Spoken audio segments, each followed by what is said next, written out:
So welcome.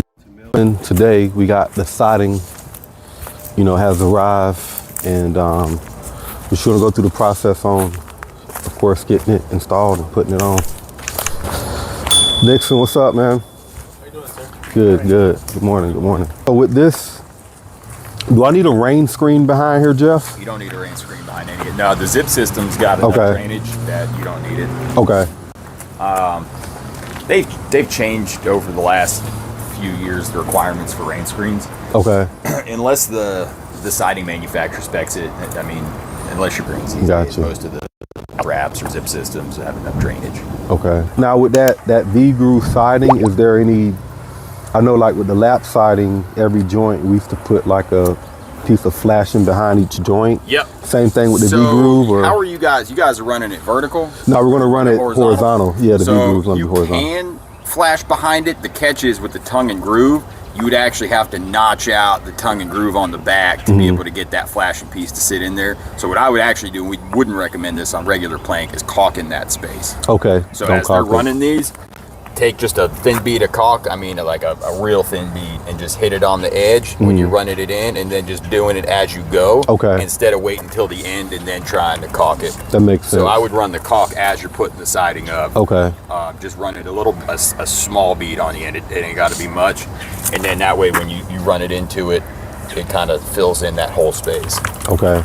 Nailing line down off the top of that tongue and groove piece, off the groove, is still an inch down, just like it is off a normal plank. Nothing crazy there. The one difference that you guys are going to run into, which is going to sound crazy, is the butt joints. We really don't want to line up on stud. I know that sounds crazy. We keep it about 4 inches off. So if you've got a stud here, normally you would want your plank to be ending on one of these studs, right? With this, we don't want to end it on a stud. You want to nail on stud in the field. So if I start over here, I'm still trying to hit stud, stud, stud, but I want my plank to probably end, 3-4 inches off of there. Because of how heavy they are and they don't have as much flexibility, we don't want them really ending on stud. It gives it a little bit more give if it's coming off the end of it. Okay. Does that make sense? Yes. Yeah. I guess the biggest thing that, I know the stuff is not here. I just wanted to make sure I had the right trim pieces. Like to start, what do you recommend for the corner? And then I know like the H trim through here, and then the trim that we need underneath, just to make sure we're on the same page. Give me 1 second. I got a box of the trims. I'll bring them out, and then I can just kind of show you since we don't have them here. Okay. Good morning. They brought the wrong siding. It's supposed to be the V-groove siding. Yeah, this is the regular lap siding, and they're supposed to bring the V-groove, and then we just still need the panels. But it ain't that many panels. I think it might have been 14 to 12 panels in the front and 12 or 14 panels on the side.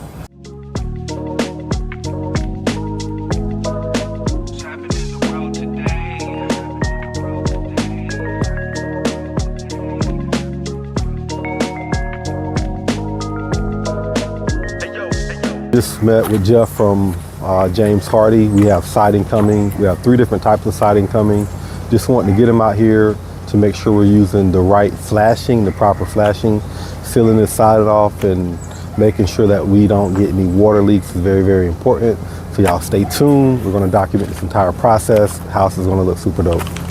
So walking into Meldon, one of the things I decided to do, because we did have a break-in, somebody actually broke in through the back door. So we got the doors installed. This was prior to us installing the glass door. They broke in. So I got some extra lumber, and I was able to, just kind of board up the windows just to kind of make it as secure as possible. But they stole the line set. The good news is that all the mechanicals was passed, the HVAC, the electrical, and the plumbing. The inspector was able to allow us to wait to put the line set in prior to us installing sheetrock.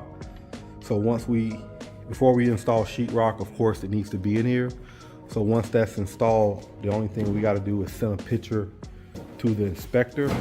But it has passed. We're waiting on framing inspection.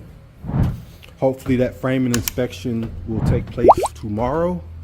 Once we pass framing inspection, then we'll be able to move on to our insulation inspection and get our sheetrock inspection. I had to do, we've already fixed the electrical. That was done, it's fixed.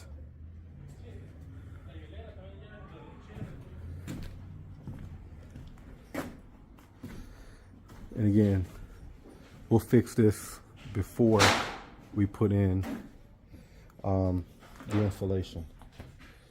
But I did do a police report and I took pictures of this. So in the event that, you know, I need to file a police report or claim, it's done. But the goal for Meldon is to pass framing this week, insulation this week, and start our sheetrock either this weekend or top of the week.